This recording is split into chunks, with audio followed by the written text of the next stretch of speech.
Picture this.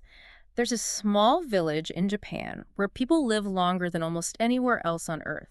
Many of them cross the age of 100, not just alive, but like full of energy, purpose, and joy. Incredible, isn't it? What's their secret? It's not what you might think. It isn't wealth. It isn't luck. It's something far more powerful, something the Japanese call Ikigai. The reason you wake up every morning. That core idea. And here's the shocking truth. Without Ikigai, even the healthiest body can feel empty. But with it, life can be full of meaning, direction, and lasting happiness. That's the real power. This is the hidden key to a long and happy life. Hello, everyone. Hi, all, and welcome to Book Podcast Zone. I'm Emma. And I'm John. Today, we're embarking on, an incredible deep dive into a concept that promises not just a longer life, but honestly, a more joyful and profoundly purposeful one, Ikigai. That's right. Our guide on this journey is the insightful book Ikigai, Unlocking Your Life's Purpose and Longevity by Héctor García and Francesc Miralles. A really fantastic read. And our mission today is to really unpack the core ideas, some of the surprising facts, and the truly practical wisdom tucked away in these pages. Yeah, make it accessible. We're here to offer you a shortcut, in a way, to understanding this powerful path to a fulfilling life, helping you discover your own reasons to leap out of bed each morning. And it's compelling how the authors don't just, present a theoretical framework. They ground the concept of Ikigai in a really vivid real-world context. Right. They transport us to a place where this philosophy isn't just, understood, but actually lived. Mm-hmm. It invites us to witness its profound impact firsthand. And right from the prologue, the book sets such a captivating scene. We're transported to this sun-drenched island, Okinawa, a place where elders move with this almost unbreakable spirit, totally defying conventional notions of aging. It really paints a picture. Could you maybe paint that picture a bit more for us? What's this extraordinary location like? Absolutely. So the authors introduce Ikigai not as some, abstract philosophical idea, but through the vibrant reality of Okinawa. It's often called a global epicenter of longevity. Wow. They vividly portray Ogimi Village, specifically where residents don't just reach 100, they thrive well beyond it. They're brimming with vitality and this palpable sense of purpose. Not just surviving, but thriving. Exactly. Yeah. And this isn't some statistical fluke. It's a testament to these deeply ingrained practices. The residents there exemplify a life where advanced age isn't synonymous with decline at all, but with continued engagement and, joy. It's quite remarkable to imagine a place where vitality is just the norm for centenarians. Beyond just living long, what specific elements do the authors highlight? What contributes to this astonishing longevity in Ogimi? What are they doing differently? Well, the book really spotlights two interconnected pillars that seem fundamental to Okinawan longevity. These profoundly deep community ties and consistent, dedicated self-care rituals. Community and self-care, okay? Yeah. And it's crucial to understand that Okinawa holds this unique status as one of the world's original blue zones.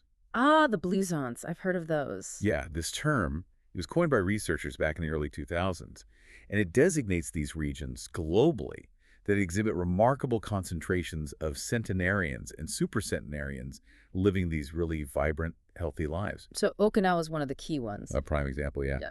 And the insights gleaned from these zones, Okinawa included, they point to secrets of extended, healthy living that aren't really about, fancy medical breakthroughs or expensive interventions. So what are they about then?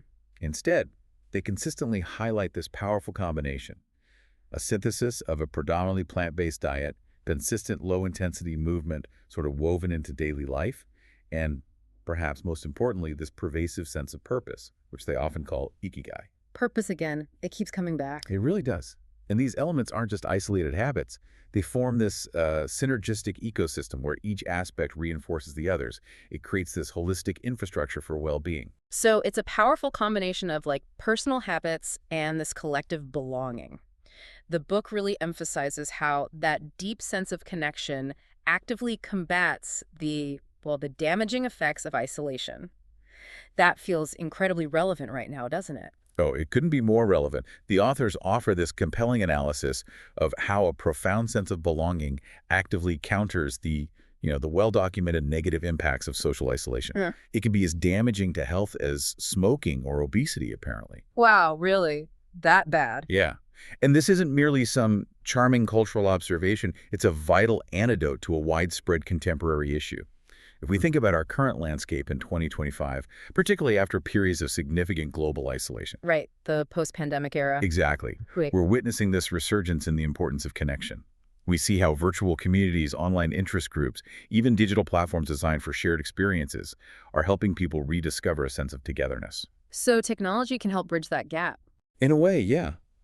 It mirrors the enduring Okinawa model, where strong, supportive social bonds, whether through neighborhood groups, shared rituals, or just frequent informal interactions, are not just like nice to have, but a foundational cornerstone of mental and physical well-being. So it's about building those connections, physical or digital. It's about cultivating those bridges. Yeah. Yeah, but physical and digital, to foster genuine human connection and combat the subtle erosion that isolation can inflict.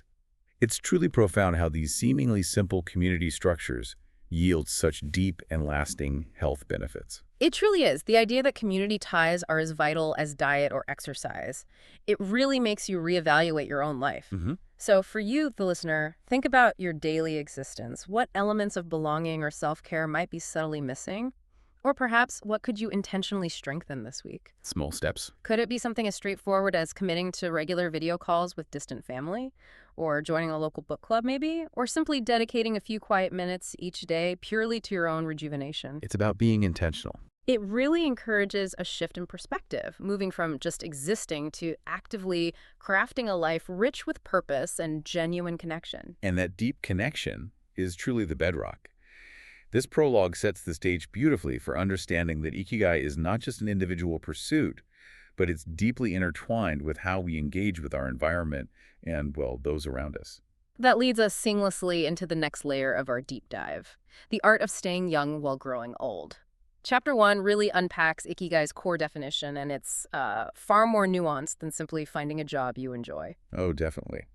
The authors offer a truly insightful framework here. They portray Ikigai not as a single static thing, but as this dynamic living intersection. An intersection, okay. Yeah, they define it as that potent sweet spot where 4 crucial elements converge.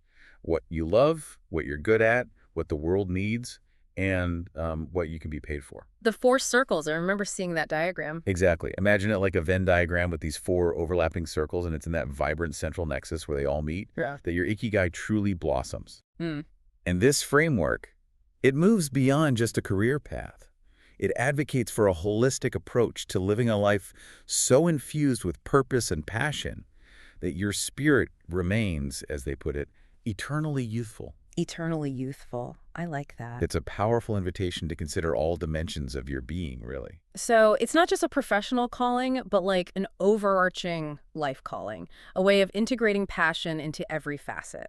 Let's really break down those 4 circles for our listeners, because each one is essential, and often I think we find ourselves neglecting one or 2. Let's do that. First, we have what you love. This delves into your deep passions, your hobbies, the activities that genuinely ignite joy, and a profound sense of fulfillment, even if they don't immediately seem productive in the usual sense. Right, what you do just for the love of it. Exactly. It's about what you lose yourself in. Next is what you're good at. These are your innate talents, your natural abilities, alongside the refined skills you've diligently developed through consistent learning and practice. Both talent and skill. Right. This isn't just about what comes easy, but also what you've put effort into mastering. Third, we consider what the world needs. This prompts us to look beyond our personal desires and contemplate how our unique contributions can serve a greater purpose, solve a pressing problem, or fill a palpable void within our communities or, on a global scale. Thinking outwards. Thinking outwards, yeah. It's about impact. Finally, there's what you can be paid for. This addresses the essential, practical dimension of sustainable living, ensuring that your pursuits can also support your life financially, allowing you to continue engaging with your Ikigai without, undue burden. Gotta pay the bills. You do. And the authors strongly emphasize that discovering this intersection isn't about fitting into rigid boxes. It's about fostering a fluid integration. Can you give an example? Sure. Like a dedicated teacher might love educating, be exceptional at it. The world desperately needs good educators, and they're paid for their vital service. That's a clear intersection. Makes sense. But it could also be a skilled artisan who loves working with their hands, is incredibly good at their craft, provides unique handmade goods that the world needs, or at least appreciates and sustains themselves through sales. The goal is that holistic alignment. That integration is clearly a cornerstone of this philosophy. And it leads to a really striking cultural observation from the book: the profound absence of a direct word for retirement in the Japanese language. Yeah. That's pretty wild, isn't it? A stark contrast to how many cultures, especially in the West, view later life. It's more than just a linguistic quirk. It's really a window into a deeply ingrained cultural ethos. The striking absence of a word for retirement in Japanese culture profoundly shapes how individuals perceive and approach aging. Oh, so? Well, this cultural norm, subtly yet powerfully, encourages individuals to continue pursuing their passions and purposes throughout their entire lives. They view age not as a fixed finish line, but as a natural continuation of their active contributing existence. No stopping point. Exactly. And this mindset is deeply resonant with the Blue Zone research, which, dating back to studies from the 1990s, has consistently highlighted a strong correlation between a lifelong pursuit of purpose and significantly improved health outcomes and extended longevity. So stopping purpose might actually be bad for you. It strongly suggests that abruptly ceasing all meaningful activity, just because you reach a certain chronological age, can actually be detrimental to overall well-being. It's quite profound. So instead of an end goal, it's more like a continuous evolving journey. How does this ethos of seamless integration truly manifest in the daily lives of Okinawans? The book describes their daily routines as exhilarating pursuits. That sounds intense. It's maybe not intense in the way we think, but it's definitely engaged. It's a remarkable aspect of their daily experience. The authors provide numerous vivid examples of how Okinawans effortlessly integrate their work, their personal hobbies, and their profound community involvement. So it all blends together. Yeah, for them, daily life isn't compartmentalized into distinct, often disconnected tasks to be checked off. It's a fluid, continuous engagement with activities that imbue their existence with deep meaning. So the daily grind isn't really a grind. Exactly. What we might label a daily grind transforms into an exhilarating pursuit, precisely because it is so intimately intertwined with their personal passions and their invaluable contributions to their community. That makes sense. You'll find individuals well into their 90s still tending their gardens, actively participating in village life, or continuing to practice a cherished craft, not because of some external obligation, but because these activities bring them profound joy and a continuous sense of purpose. They want to do it. They want to do it. This seamlessness eliminates the mental burden of work versus life balance, shifting the paradigm towards holistic integration. It makes complete sense. If you truly love what you do, why would you ever stop? And looking ahead to 2025, how might this concept of Ikigai and its seamless integration manifest with the tools and technologies available to us today and, in the near future? That's a truly insightful question. The author's framework invites us to speculate on how modern tools like, hypothetically, Ikigai apps might assist today's entrepreneurs and individuals in aligning their careers and daily lives more organically with their personal passions. An Ikigai app. What would that even look like? Well, imagine an AI-powered platform that could analyze your unique strengths, your deepest interests, and identify community needs, then suggest not just career paths, but also maybe volunteer opportunities, personal projects, or even creative outlets that genuinely resonate with your core Ikigai. Wow, like a personalized purpose finder. Sort of. In a world where the struggle for work-life balance often leads to burnout, these sophisticated tools could become invaluable. They could help transform what might otherwise feel like a burdensome chore into a genuinely exhilarating pursuit, making every single day feel purposeful and deeply aligned with who you are. So technology as a catalyst. Exactly, helping us identify and then actively nurture that intersection. That's a truly fascinating thought. An app that helps you connect the intricate dots of your life's purpose. For you, the listener, take a moment to reflect on your own four circles. Where do they align beautifully? And where might there be some subtle misalignment, perhaps an area you've neglected? A little self-audit. Consider specific opportunities to integrate your passions and skills more deeply into your daily life. It could be dedicating an hour each week to a side project you truly love, or volunteering for a cause that resonates deeply. It's about more than just finding a job. It's about embracing a comprehensive approach to a fulfilling existence, allowing your purpose to permeate every aspect of your day. This chapter indeed provides the foundational understanding that Ikigai is not merely about finding your path, but about actively walking it, with intentionality, every single day. And as we walk that path, We discover that defying time isn't about grand gestures, extreme diets, or, futuristic anti-aging science. It's about the subtle yet powerful accumulation of small, consistent daily habits. That's what Chapter 2, Anti-Aging Secrets, delves into with remarkable clarity. Yeah, this section is really a masterclass in accessible longevity. The authors expertly unpack these anti-aging gems, underscoring that they are anything but complex or prohibitively expensive interventions. Good news for most of us. Definitely. On the contrary, they are profoundly simple, widely accessible practices that, when consistently adopted and accumulated over time, coalesce into this formidable fortress against the typical effects of aging. A fortress built brick by brick. Exactly. The core insight is that genuine longevity isn't solely about avoiding illness. It's about actively fostering vitality and resilience through a mosaic of consistent, seemingly minor choices. It's about playing the long game with daily investments in yourself. They highlight how absolutely crucial managing our mind and stress is to this process. It's not just a physical equation, is it? Not at all. Keeping the mind sharp is paramount. And the book emphasizes the profound role of curiosity and continuous learning. It's about actively engaging your brain, constantly challenging yourself with new information, and fostering intellectual vibrancy throughout your lifespan. Use it or lose it, basically. Kind of like mental calisthenics, yeah. Equally, if not more, important is the art of taming stress.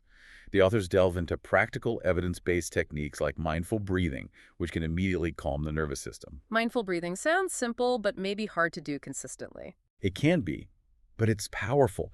This isn't just anecdotal. It's a physiological imperative.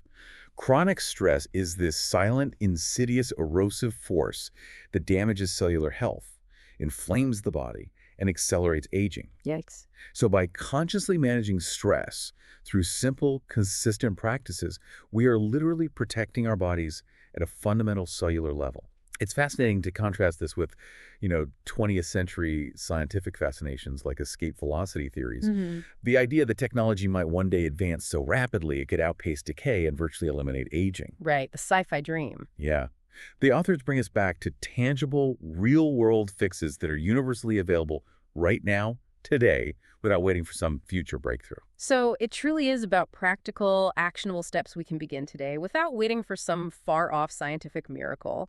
What are some of those key daily habits for longevity that they truly stress? Well, the book strongly reinforces the transformative power of consistent movement, but crucially, it's not about high-intensity workouts or extreme athleticism that might deter many. Okay, so what kind of movement? It's about embracing daily walks, incorporating gentle activity that keeps your body fluid and engaged without undue strain.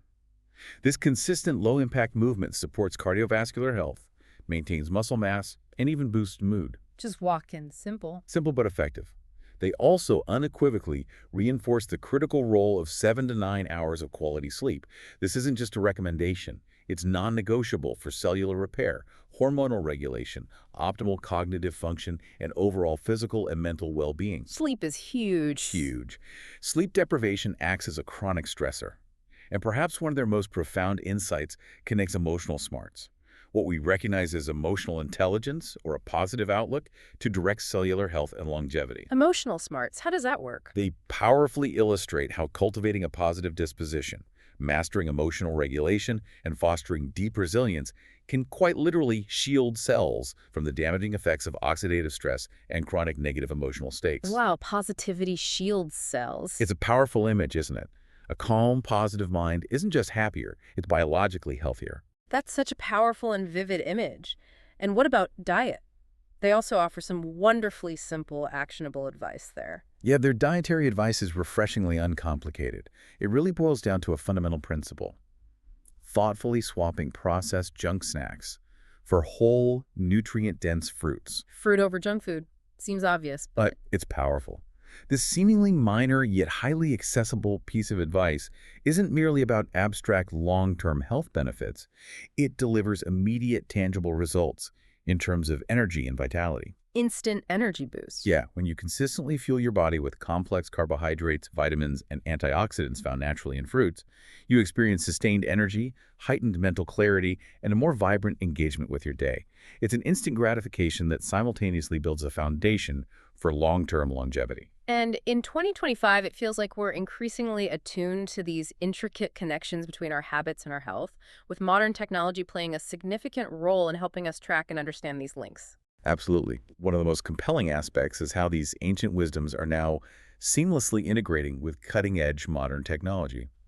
We're observing the proliferation of sophisticated biohacking gadgets and smart wearables, for example. Like fitness trackers and sleep monitors. Exactly. They track everything from your precise sleep cycles and REM stages to your heart rate variability or even continuous glucose monitors that provide real-time feedback on how different foods impact your energy levels and blood sugar. So the tech gives us data on how we're doing with these ancient practices. Precisely. These tools empower listeners to immediately apply these age-old pieces of wisdom, providing granular data and instant accountability. It's about utilizing technology as a powerful accelerant, a direct support system, to amplify and reinforce these fundamental timeless practices, rather than seeking to replace the wisdom itself. Using tech to support ancient wisdom. I like that. It truly is about making informed, conscious choices every single day. For you, the listener, take a moment right now to conduct a personal inventory of your daily habits. What's one small, intentional change you could adopt this week for a tangible boost in energy and a long-term investment in your health? Just one small thing. Perhaps it's committing to a brisk 10-minute walk after dinner, ensuring you get that crucial 79 hours of quality sleep tonight, or simply swapping that sugary afternoon soda for a crisp apple. Remember, vibrant youth isn't a distant, elusive dream. It's a daily, consistent choice that compounds into profound results over time. And those seemingly small, consistent choices can indeed accumulate into truly profound shifts in well-being and longevity, demonstrating the immense power of disciplined consistency. Now let's transition to a truly profound aspect of Ikigai, Okay. the deep search for and discovery of your purpose. Chapter 3. From logotherapy to Ikigai, really steps into some of the darkest shadows of human experience to unearth something incredibly powerful and illuminating. This particular chapter is extraordinarily gripping, because it anchors its profound message in one of the bleakest periods of human history. Héctor García and Francesc Miralles forged this powerful bridge between Viktor Frankl's logotherapy. Frankl, the psychiatrist who survived the concentration camps. That's him. His therapeutic approach was quite literally born from his harrowing, unspeakable experiences in Nazi concentration camps during the 1940s, and it links to Ikigai's more gentle, guiding philosophy. How so? What was his key insight? Frankl's central, shattering observation was that even amidst the most extreme, unimaginable suffering, those individuals who managed to find a profound meaning for their existence, a compelling why to live, possessed an almost superhuman impetus for survival and an extraordinary wellspring of resilience. Finding meaning even in the worst possible circumstances. Exactly.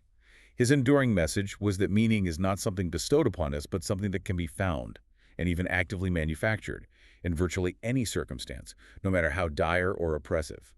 It's a testament to the indomitable human spirit. It's absolutely astonishing that such a powerful, life-affirming philosophy emerged from such unimaginable pain. How exactly does finding that deep personal meaning actively break those vicious, self-defeating cycles of despair? Well, Frankl's genius lay in recognizing that when you possess a strong, forward-looking purpose, something tangible or intangible to strive for, it provides an unshakable anchor for your being. An anchor in the storm. Precisely. It bestows a profound reason to endure, to actively resist the pervasive pull of despair, and to relentlessly push forward against overwhelming odds. This stands in stark contrast to a state of utter hopelessness, which can rapidly spiral into deeply self-destructive behaviors and a complete surrender. Purpose keeps you going. Yeah. The authors insightfully analyze how discovering and embracing meaning directly combats these vicious, self-defeating cycles by providing a potent, forward-looking impetus. It fundamentally shifts one's focus from what has been irrevocably lost or suffered towards what can still be profoundly achieved, contributed, or even just experienced. It's about finding agency where seemingly none exists. And the book introduces a fascinating Japanese counterpart to Frankl's logotherapy, Morita therapy. How does this fit into the broader discussion of finding purpose? Right, Morita therapy. Developed in Japan in the early 1900s by Shoma Morita, it offers a truly compelling complement. Its core principle is radically practical. It's about accepting emotions exactly as they are without judgment or resistance. Okay, accept the feelings. And then strategically pivoting to action despite those emotions. Despite them. So you don't try to change the feeling first. Nope. So if you're experiencing debilitating anxiety about initiating a new project, Morita therapy doesn't instruct you to eradicate the anxiety first. Instead, it guides you to acknowledge that feeling, accept its presence, and then proceed with the task anyway. Action over feeling. Action is prioritized over the feeling, yeah. This approach complements Ikigai beautifully by relentlessly focusing on concrete action and engaged participation, rather than passively waiting for a feeling of perfect inspiration or emotional readiness. Get on with it, basically. In a way, yes. It's a deeply practical, almost stoic approach to mental well-being, placing emphasis on what you can do and contribute, rather than becoming ensnared in what you feel. That distinction between accepting emotions but still moving forward, taking action, is incredibly crucial. And the authors have a really interesting take on finding your why. It's not necessarily about inventing it out of thin air, is it? No, this is one of the profoundest insights of the book, I think. The authors propose that true purpose isn't something you fabricate or conjure out of a vacuum. Rather, it's something you uncover or reveal from within yourself or from the existing circumstances of your life. So it's already there, in a way. It's about cultivating a deep awareness of what genuinely resonates with your spirit, what intrinsically calls to you, or what real need is present within your immediate environment, or the wider world that you feel uniquely positioned to address. Listening to yourself and the world. Exactly. They further emphasize that this why is dynamic and evolutionary. It's not a fixed, immutable destination, but a fluid, adapting compass.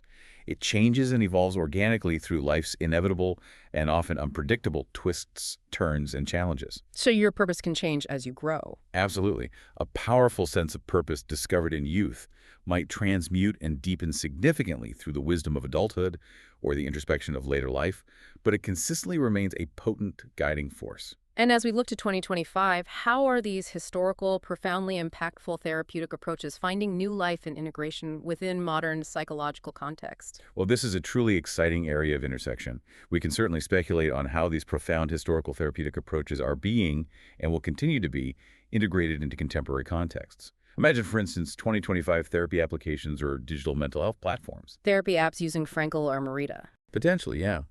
Apps specifically designed for post-crisis healing, incorporating elements of Frankel's logotherapy to help individuals find meaning in collective trauma, or Morita therapy to encourage actionable coping strategies despite persistent emotional distress. That could be really helpful. Think about the global challenges we've all faced, from public health crises to widespread economic shifts, and even the anxieties around rapid technological change. These historical frameworks offer robust, structured methodologies to help individuals process adversity, find deeper meaning in profound challenges, and actively transform hardships into powerful stepping stones for personal growth, renewed direction, and enhanced resilience. Building resilience through meaning and action. It's about building inner strength, not just to survive difficult times, but to truly emerge from them, more whole, more purposeful, and more capable of thriving. That transformation, turning life's trials and tribulations into triumphs and opportunities for growth, is a powerful and incredibly hopeful promise. For you, the listener, I challenge you to consider a recent hardship you faced, whether it was a significant setback or a minor frustration. Take a moment. Take a moment to ponder how you might reframe it, even slightly, as a potential stepping stone towards uncovering a deeper why. What did that experience teach you about yourself? What values did it clarify? What new path, however subtle, did it reveal? The insights you uncover might genuinely surprise you. And it is precisely within that active process of reflection, reframing, and intentional searching that purpose truly begins to solidify and exert its transformative power. From the profound search for purpose, we now shift to a more immediate yet equally impactful concept: finding flow in everything you do. Chapter 4 truly delves into this elusive state of total immersion where, as the book so beautifully describes, hours just vanish in a state of blissful, effortless focus. Yeah, this chapter is truly electrifying. Héctor García and Francesc Miralles bring to life Mihaly Csikszentmihalyi's groundbreaking flow concept, which he extensively researched and developed starting back in the 1970s. Flow, being in the zone. Exactly. Flow is that deeply immersive psychological state of heightened concentration and complete enjoyment, where self-consciousness fades away and you become utterly absorbed in the activity itself. It's when you're performing at your absolute peak, almost effortlessly, and time seems to distort or simply disappear. Time just flies by. Right. The authors brilliantly forge a powerful connection between this modern psychological concept and the intense, centuries-long devotion of Japanese artisans, often referred to as Takumi masters. Takumi masters, like master craftspeople. Yeah, these craftsmen, through generations, have honed their skills with an unparalleled dedication, embodying this state of sustained immersion, losing themselves entirely in the meticulous details and the inherent beauty of their craft. Think of a master sushi chef whose movements are so precise and fluid, they seem to be dancing with the ingredients. I can absolutely relate to that. I can certainly think of times when I've been so utterly focused on something, whether it's delving deep into complex research, meticulously crafting a script, or even just organizing a space, that I suddenly look up and realize hours have passed without me even registering the time. That's the feeling. So how can we intentionally cultivate and craft our own flow states? What are the practical, necessary elements that the authors break down for us? Well, the authors distill the cultivation of flow into a few crucial, actionable elements. First, you need clear goals. You must know precisely what you're trying to achieve. Ambiguity or a lack of direction is the enemy of true flow. Know your objective. Right. The task needs a defined beginning and end, or at least a clear next step. Yeah. Second, there must be instant feedback. You need immediate, discernible indication of your progress, or a clear signal of what needs adjustment. Knowing how you're doing in real time. Exactly. Whether it's the satisfying click of a perfectly assembled component, the harmonious sound emanating from a musical instrument, or the immediate response you get when coding, this real-time feedback loop pulls you deeper into the task. And third, perhaps the most challenging in our hyper-connected modern world, is ditching distractions. Ah, the big one. Yeah. This means embracing rigorous single-tasking over the illusion of multitasking. When you fully commit your undivided attention to one singular thing, that's when the magic of flow truly begins to happen. So focus is key. Absolutely. The book provides fantastic illustrative content, showing how even seemingly mundane, everyday activities can be profoundly transformed into powerful flow experiences. From preparing a meal with complete presence and mindful awareness of each ingredient, to meticulously cleaning a space with focused intention, or engaging in any creative pursuit where your hands and mind are in perfect sync. Even cooking or cleaning. Yes. It's about bringing a heightened level of mindfulness and dedicated attention to what might otherwise be perceived as a chore. That's incredibly empowering, the idea that even mundane chores can become profound opportunities for deep engagement and focus. And looking ahead to 2025, how might technology further support us in achieving these coveted flow states? This is a compelling area of innovation. We're already witnessing fascinating developments. For example, virtual reality, VR tools, are being actively explored to simulate hyper-focused flow states for remote workers. VR for flow, how? By creating immersive, digitally engineered environments designed purely for deep, uninterrupted work. Imagine donning a headset and instantly being transported to a virtual library free of notifications, or an abstract space specifically optimized for creative brainstorming, completely removing physical distractions. A distraction-free virtual world. Exactly. These tools hold immense potential to bridge the gap between our often distracted realities and the ideal conditions for sustained flow. For you, the listener, the practical advice here is incredibly profound. It's about learning how to elevate routines and turn chores into rituals of joy by simply applying these fundamental flow principles. Rituals of joy. I like that. The powerful, liberating realization the book offers is that genuine happiness blooms far more profoundly in the doing of an activity, in the engaged process itself, than in merely achieving the done outcome. Happiness is in the journey, not just the destination. Precisely. This makes every single moment, every deliberate action, a potential gateway to your Ikigai. Happiness blooms in the doing, not the done. That is a beautiful, deeply insightful way to frame it. For you, the listener, identify one routine task today. Perhaps it's replying to emails, doing the laundry, or even a short workout. How could you intentionally transform it into a flow experience? Give it a shot. Try setting a clear intention for it, eliminating all possible distractions for a set period, and really focusing on the process itself, the sensations, the rhythm. Give it a try. You might just uncover a surprising source of joy and profound engagement in your day. And that incremental accumulation of joyful, focused moments is a direct, tangible path to a more deeply fulfilling and purposeful life. Speaking of a longer, more fulfilling life, let's move to Chapter 5 and 6, where the authors truly bring us face to face with the masters of longevity. They extract enduring secrets directly from the lived experiences and cherished traditions of the world's longest living people. Yeah, one of the most captivating aspects of this book is the direct wisdom gleaned from these supercentenarians. The authors truly bring these remarkable individuals to life, highlighting figures like Misao Okawa, a Japanese woman who lived to 117. 117. Wow. And her consistent emphasis was on moderate eating and finding joy in simple pleasures. They also feature artists who continued to create vibrant, intricate work well into their twilight years, demonstrating that purpose doesn't just, fade away with age. Still creating. And the book also insightfully weaves in the truly extraordinary life of Jen Calment, the oldest verified human in history. How old did she live to be? An astonishing 122 years. Yeah. She lived from the late 1800s all the way to 1997. Incredible. What was her secret? Her life underscored the profound importance of lifelong learning, maintaining an active social life, and cultivating an unwavering positivity, even in the face of adversity. Learning, connection, positivity. Yeah. The consistent individual takeaways are powerful.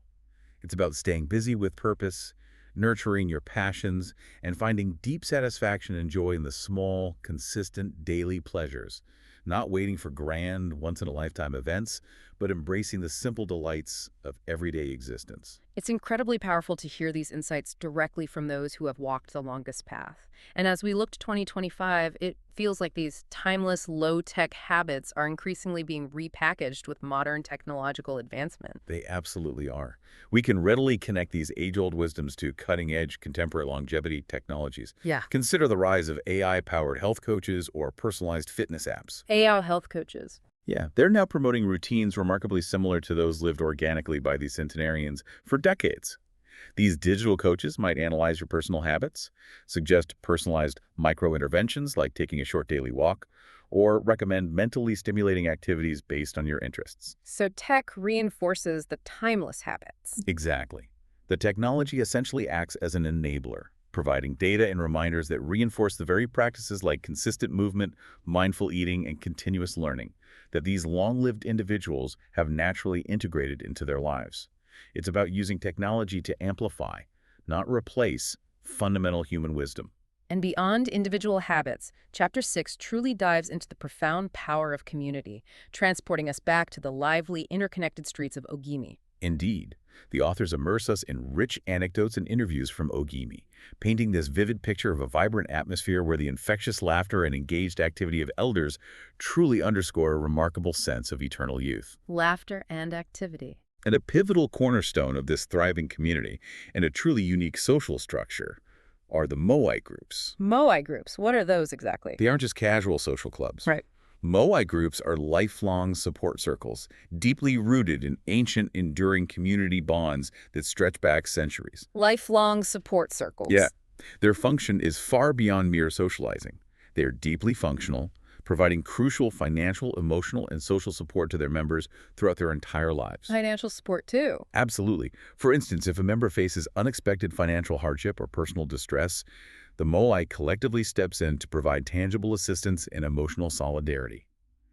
This fosters an incredible, almost unbreakable sense of shared purpose and profound security, knowing you are an integral part of a deeply woven social safety net that will always be there for you come what may. Wow, that's incredible. A built-in support system. So it's not just about friendship, but about a powerful system of mutual aid, collective responsibility, and shared destiny.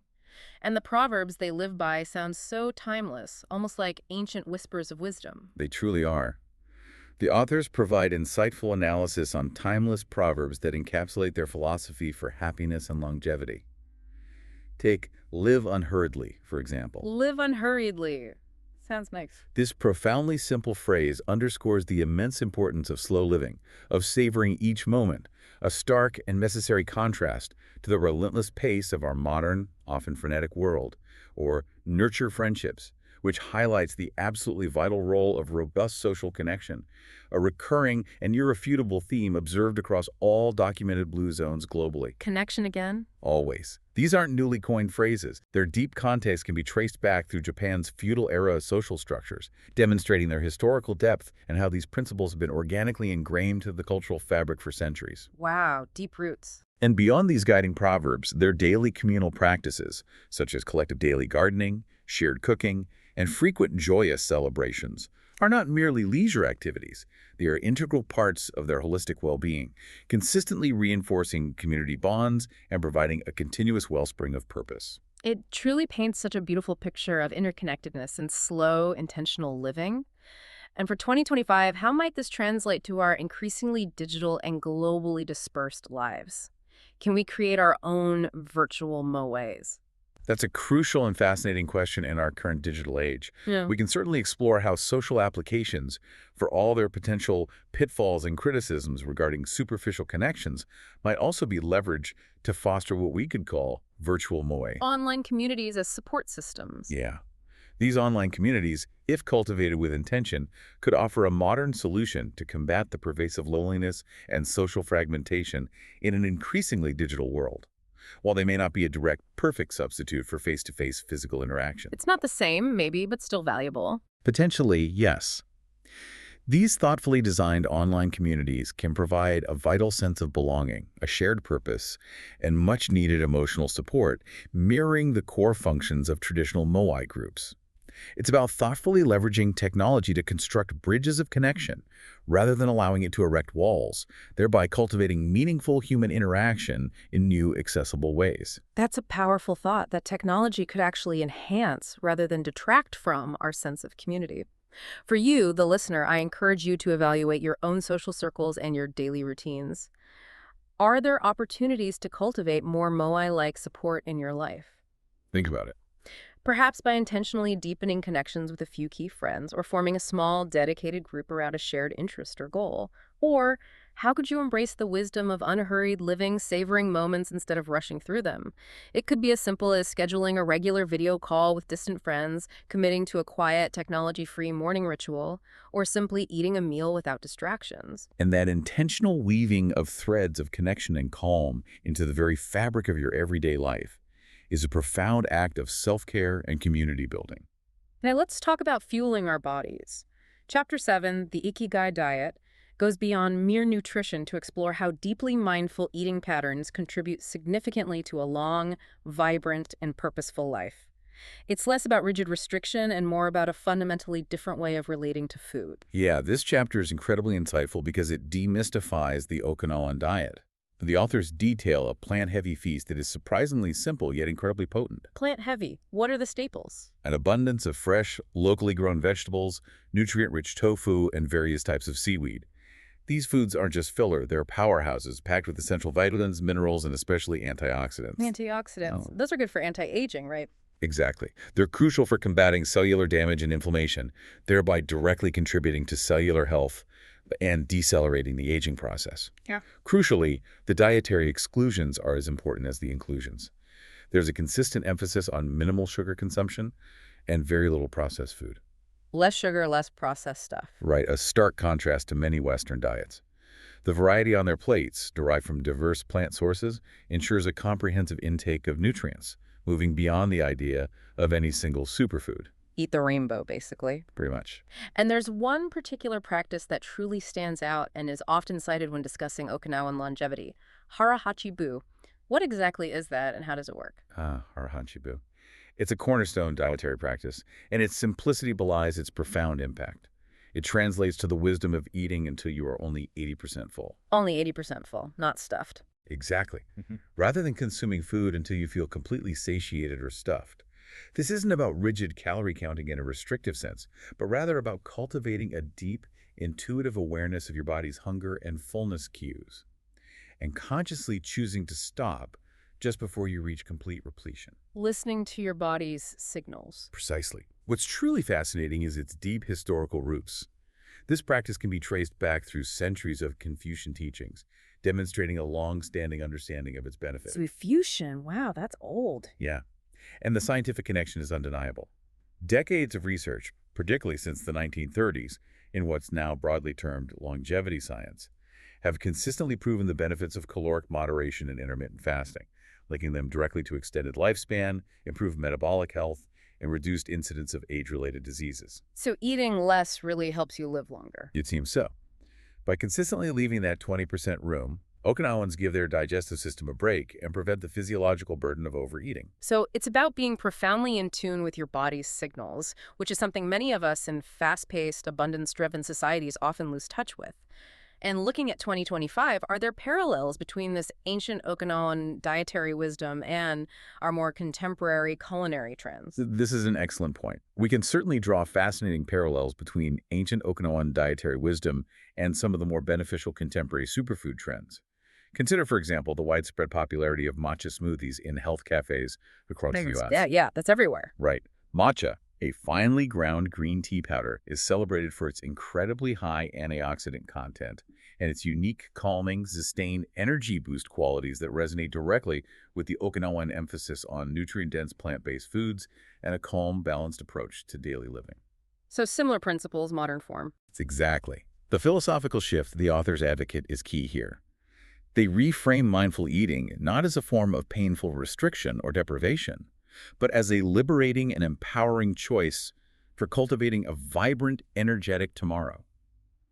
It's about empowering yourself through the intentional choices you make about what you put into your body, recognizing it as the vital fuel for your purpose, for your Ikigai. A liberating choice for a vibrant tomorrow. That's a wonderful reframe. For you, the listener, I challenge you to practice hara-hachi-bu for just one meal this week. Simply put down your fork when you feel about 80% full, even if there's still food on your plate. Just try it once. Or if that feels too daunting initially, try to incorporate just one more plant-based food into your daily diet. Perhaps a handful of colorful berries for a snack, a side of steamed vegetables with dinner, or some spinach seamlessly blended into your morning smoothie. Remember, small, consistent changes in your eating habits can lead to profoundly significant shifts in your energy and overall well-being over time. And that consistent, mindful approach to nourishment is truly a silent, powerful builder of longevity and sustained vitality. Just as mindful diet is crucial, so too is thoughtful movement. Chapter 8, Gentle Movements, Longer Life, beautifully illustrates how consistent, gentle physical activity, deeply rooted in centuries-old Eastern philosophies, serves as a powerful elixir for a longer, healthier, and more graceful life. Yeah, this chapter offers a really refreshing perspective on physical activity. The authors explicitly do not advocate for intense, punishing workouts that lead to exhaustion or injury. No pain, no gain isn't the mantra here. Definitely not. Instead, they introduce us to a spectrum of Eastern movement practices characterized by their fluidity, mindfulness, and integration with daily life. Take Tai Chi, for instance. Tai Chi, the slow, flowing movement. Exactly, with its serene, slow, and flowing movements. It's renowned not only for enhancing balance, flexibility, and coordination, but also for cultivating profound mental calm and focus, almost like moving meditation. Moving meditation. Then there's yoga, of course, which is globally recognized for its holistic benefits, harmonizing body, mind, and spirit through integrated postures, breathing techniques, and meditation. Yoga's huge now. And then there's Radio Taiso, which is a particularly fascinating and uniquely Japanese example. Radio Taiso, what's that? Its origin dates back to Japan's public health initiatives in the 1920s, popularized via radio broadcasts. Millions of people, from school children to office workers to elders, would tune in daily and perform these simple, synchronized calisthenics. Everyone doing exercises together from the radio. Yeah. It promotes not just universal physical health through gentle stretching and movement, but also fosters a powerful social aspect of communal exercise and shared rhythm. Finally, they delve into Qigong breathing, an ancient Chinese practice focused on cultivating vital energy, or qi, through specific breath patterns and gentle movements, promoting harmony between body and breath. It sounds like these practices are far more deeply integrated into daily life and broader culture than simply a trip to a gym. What are the philosophical underpinnings that make them so profoundly effective for long-term well-being? Well, these practices are profoundly rooted in millennial-old Eastern philosophies that view the body and mind not as separate entities, but as an interconnected, harmonious system. Mind-body connection. Absolutely. The authors provide insightful analysis on how these practices cultivate resilience, not just physically by strengthening muscles and improving circulation, but also mentally and emotionally. They emphasize the integration of body and breath as foundational for overall harmony. Body and breath working together. Right. The core idea is that when your breath is calm, deep, and rhythmic, and your body is in gentle, fluid motion, your mind naturally finds a state of peace and clarity. It's about cultivating an inherent internal balance, a deep sense of presence that allows you to navigate life's inevitable stresses and challenges with greater equanimity and effectiveness. So it builds inner resilience. It's not about being outwardly strong, but inwardly resilient and balanced. So it's less about burning calories as much as it is about building holistic well-being and inner harmony. What are the key principles for sustainable movement that we can truly take from this chapter and apply to our own lives? The primary overriding principle is consistency over intensity. Consistency over intensity. Okay. The book powerfully highlights that regular, gentle movement, integrated seamlessly into your daily rhythm, is far more beneficial for long-term health, vitality, and longevity than sporadic, high-intensity workouts that can lead to burnout, injury, or simply being unsustainable. Make it part of your life, not a chore. Exactly. It's about making movement an enjoyable, natural part of your everyday existence rather than an occasional punishing Herculean effort. And critically, it's about learning to listen deeply to your body. Listen to your body. This encourages a mindful, respectful engagement with movement, honoring your body's natural limits and specific needs on any given day, rather than blindly pushing through discomfort or pain. It's an act of self-compassion that yields incredible dividends. That's a real game changer for many who might feel intimidated or discouraged by intense fitness regimes. And looking to 2025, how is modern technology making these gentle, mindful routines even more accessible and engaging? This is a fantastic convergence of ancient wisdom and modern innovation.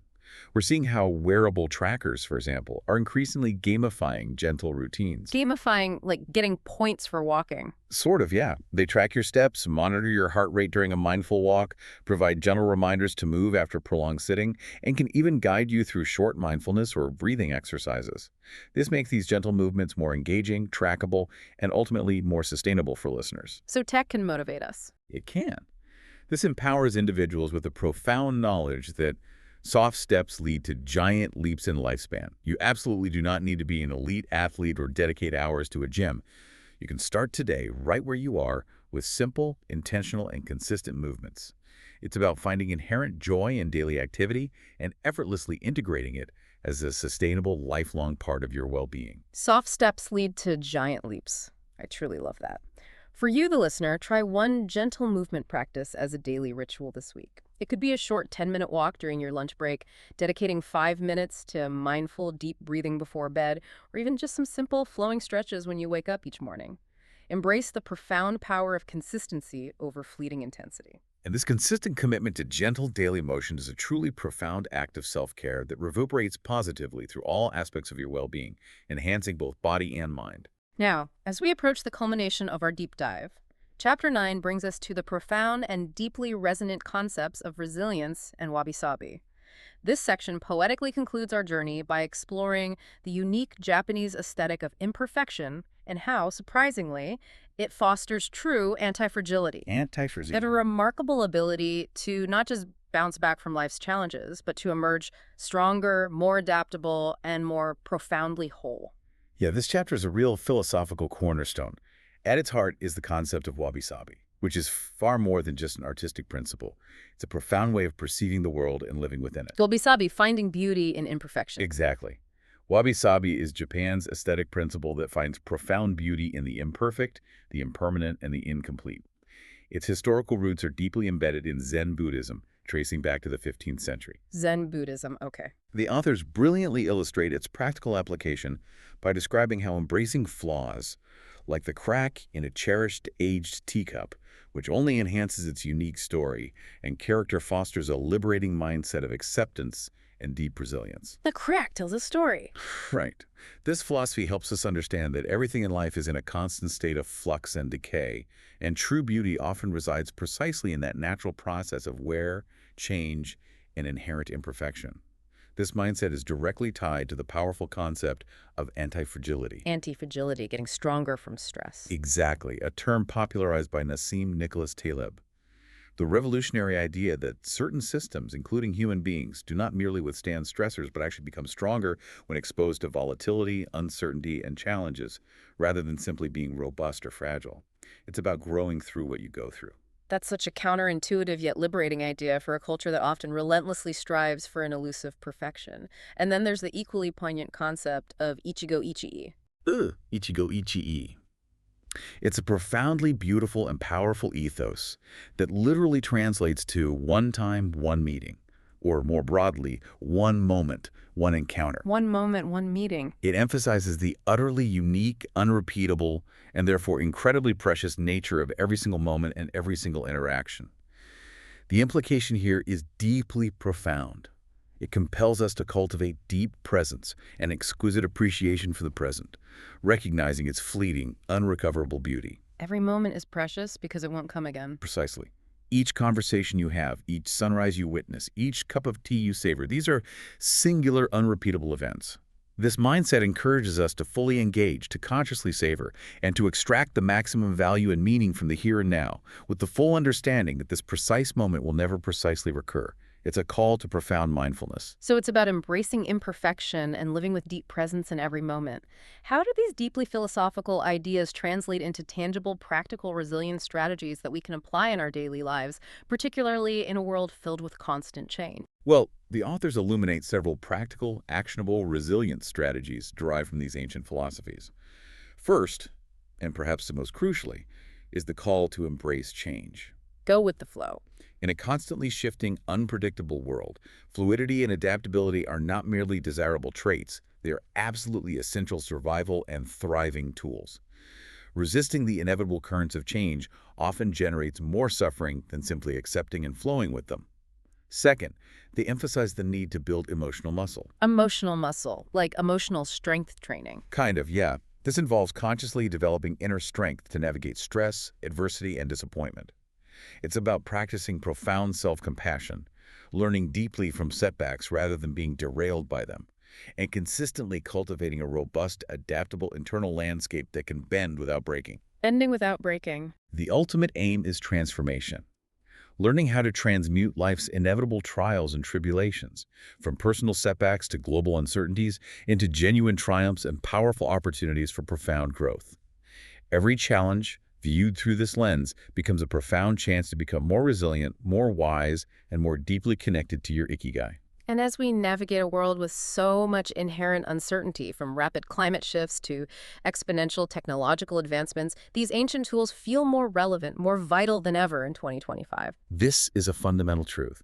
These ancient tools are not just historically significant, they strikingly mirror and inform many contemporary resilience programs that are being developed today to help people not just survive, but actively thrive amidst complex global challenges. Modern resilience programs use these ideas. Many do, implicitly or explicitly.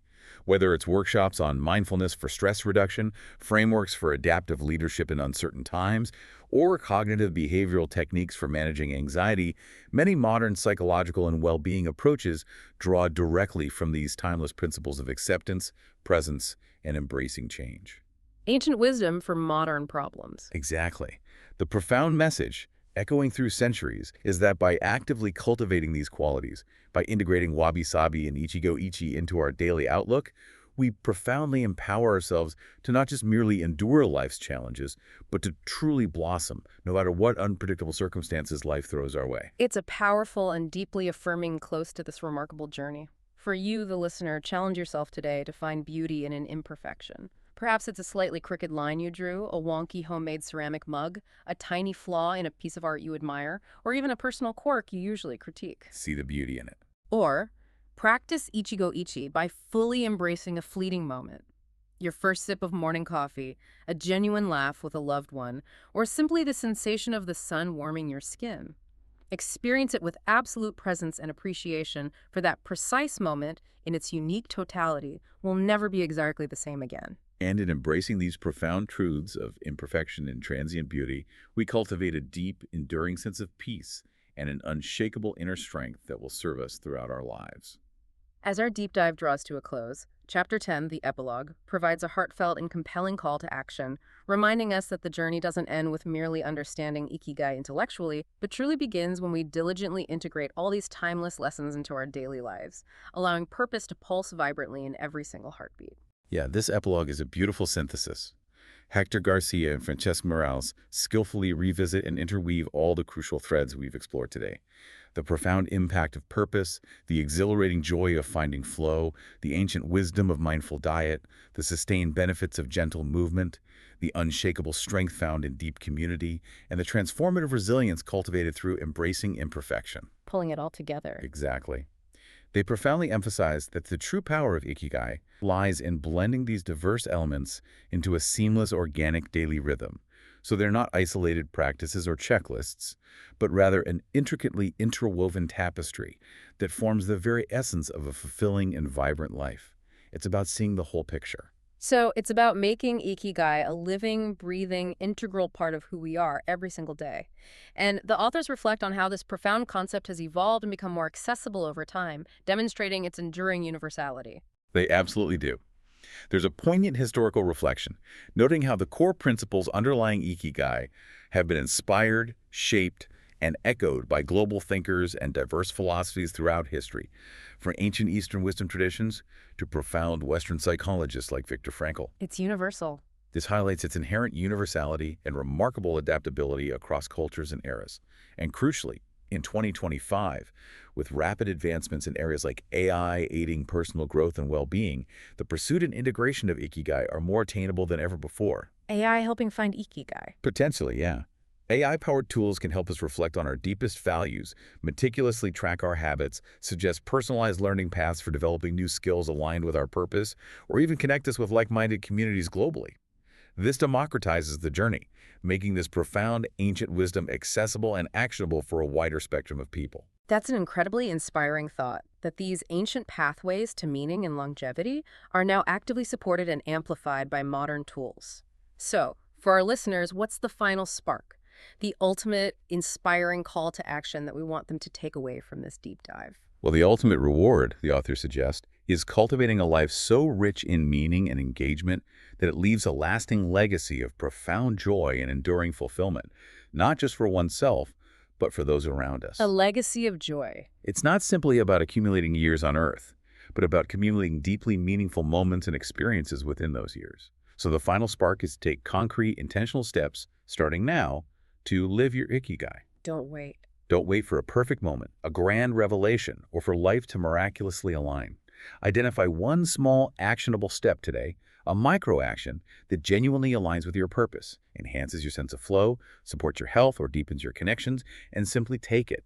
Start small, but start. And that brings us to the end of this incredible deep dive into Ikigai. What a truly transformative journey through purpose, flow, resilience, community, and longevity. It really covers so much ground. It's a powerful, deeply actionable framework for cultivating a life that is not just long in years, but genuinely happy, profoundly meaningful, and deeply purposeful. This isn't just theory. It's a proven pathway based on real-world examples and ancient wisdom that you can begin to apply starting today in your own life. So here's a thought to leave you with. If Ikigai is your reason to wake up, what single, small, intentional action can you commit to starting this week that would make your future self, say 5 years from now, look back and be deeply, profoundly grateful you began today? That's a powerful question. Thank you so much for joining us on this deep dive and for embarking on this journey of discovery with us. Keep seeking your Ikigai. We'll see you next time.